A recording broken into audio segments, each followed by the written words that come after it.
فمن تاب من بعد ظلمه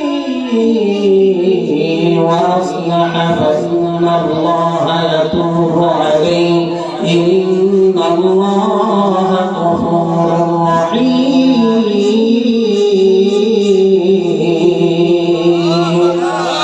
الله رب العالمين ডাক দিলেন নবী গো মানুষ যদি অন্যায় করার পর অবিচার করার পর চুরি করার পর জেনা করার পর বেবিচার নবী গো মানুষ যদি জুলুম করার পর তওবা করে ইয়া রাসূলুল্লাহ মানুষ যদি অন্যায় করার পর চুরি করার পর বেবিচার করার পর অর্থাৎ গুনাহ করার পর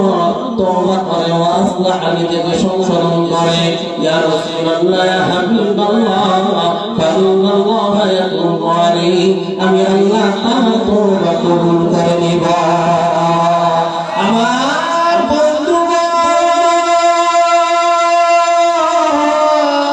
কোন দিকে বদল নাই এই বন্ধু একটু সময় দেন দেখবেন আল্লাহ রাব্বুল আলামিন রহমত নাযিল করবেন কারণ কথাগুলো হচ্ছে আল্লাহর কথা বলুন ঠিক না এই বন্ধু বাবাজি মুসলমান মানুষ হলো আমার পরিবার মানুষ আমার বাড়ির মানুষ এই জায়গায় আমি ছোট থেকে একটু করে বড় হয়েছি এই জায়গার মানুষগুলোর সাথে আমার একটা রক্তের সম্পর্কের মতো বন্ধন আছে কথা বলুন ঠিক না এই বন্ধু ছিলাম গুনাহ থাকা যাবে না এই জন্য আল্লাহ বললেন নবী গো মানুষ যদি অন্যায় করার পর বিচার করার পর বিচার করার পর জেনা করার পর চুরি করার পর ছিনতাই করার পর পাটপাড়ি করার পর হাজারি করার পর মোট কথা হাজার রকম গুনাহ করার পর যদি তওবা করে ওয়া আসলাহা নিজেকে সংশোধন করে ফাইন্নাল্লাহা ইয়াতুবু আলাইহি ও নবীজি মানুষদেরকে বলে দিলেন আমি আল্লাহ তার তওবা কবুল করলাম কারণ হইল আমি হইলাম আল্লাহ গফুরুর রহিম সুবহানাল্লাহ এ মুসলমান বাবাজিরা রে কোন দিকে বদল নাই কিন্তু বন্ধু আমরা তো সকালবেলা গুনাহ করার পর সন্ধ্যাবেলা তওবা করি আবার সন্ধ্যাবেলায় আবার গুনাহ করি কিন্তু বন্ধু আমরা তো তওবার বদল থাকতে পারি না এই জন্য বুজুর্গদের জীবনের মধ্যে পাওয়া যায় এ বন্ধু আব্দুল্লাহ ইবনে মুবারক রাহমাতুল্লাহ আলাইহি তার কিতাবের মধ্যে যে বর্ণনা করেন রে বন্ধু কিচ্ছাটাই বোঝানোর উদ্দেশ্য নয় কারণ হইল এই এলাকার মানুষগুলো সাদা সিধা মানুষ এই এলাকার মানুষগুলো কোরআন হাদিসকে ভালোবাসে এ বন্ধু যদি ভালোবাসা কাজ করে বন্ধু এই অল্প সময়ের মধ্যে তো গানের আড্ডা বানায় নাই কোন পেশা বাহিনীর কাহিনী বানায় নাই কোরআন হাদিসের একটা মজা বানাইয়া তারা প্রকাশ করতে চেয়েছে মশাইকার মানুষ হইল আল্লাহ প্রেমিক ইসলাম প্রেমিক কথা বলেন ঠিক না এ বন্ধু যারা বাইরে ঘোরাঘুরি করতেছেন আপনারা হয়তো মনে করতেছেন এই বাগানটা হইল সাধারণ বাগান না রে বন্ধুরা এই বাগানটা আল্লাহ তাআলার পক্ষ থেকে একটু রহমত এই বাগানটা তো কারোকে থাকবে না যতক্ষণ পর্যন্ত এই বাগানে আমার বাচ্চাটা থাকবে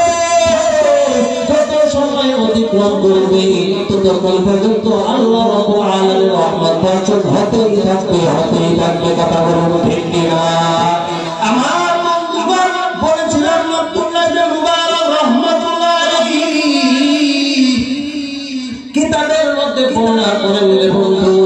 কিভাবে তওবা করা লাগবে এখান থেকে আপনারা বুঝে যাবেন আব্দুল্লাহ ইবনে মুবারক রাহমাতুল্লাহ আলাইহি এই রকম কোন শীতের মধ্যে তিনি সফরদার হইলেন সফরদার হওয়ার পর তিনি লক্ষ্য করে দেখেন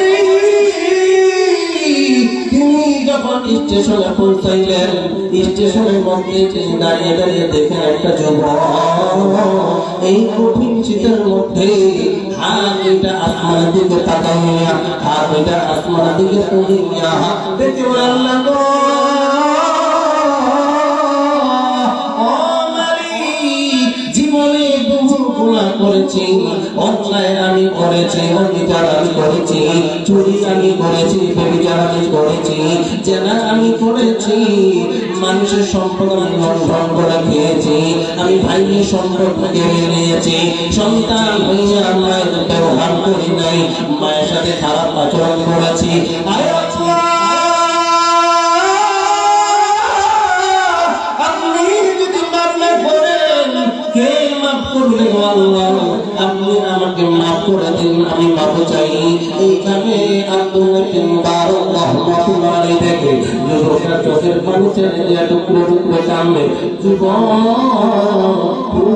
করে শুনলেন না বন্ধু, তার যেন ব্যবসার মধ্যে বরকত হয় না, তার যেন চাকরির মধ্যে উন্নতি হয় না, তার যেন সংসারে শান্তি না থাকে। বোনেরা, আপনারা হয়তো মনে করতেছেন হুজুর হয়তো শুধু দুর্নীতি নিয়ে আলোচনা করতেছে, হুজুর হয়তো শুধু দুর্নীতি নিয়ে আলোচনা করতেছে। না না না, এই আলোচনা শুধু কেবলমাত্র যুবকের জন্য নয়, এই আলোচনা কেবলমাত্র শুধু পুরুষদের জন্য নয়, এই আলোচনা হইল পুরুষ মহিলা উভয় মানুষের জন্য। কথা বলুন ঠিক কিনা? আব্দুল্লাহ ইবনে মুবারক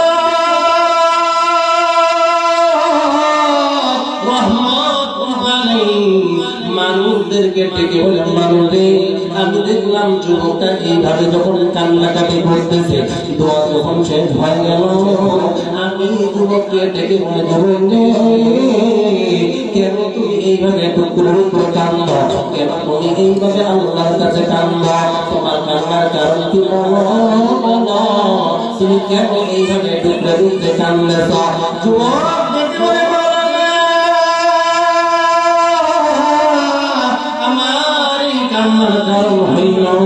আমি কিছুদিন পূর্বে এই জায়গা থেকে ঘোরাঘুরি করেছিলাম, কিছুদিন পূর্বে এই জায়গায় আমি হেঁটে গিয়েছিলাম, যাওয়ার সময় আমি এই জায়গায় দাঁড়িয়ে দাঁড়িয়ে ঘোরা করেছিলাম।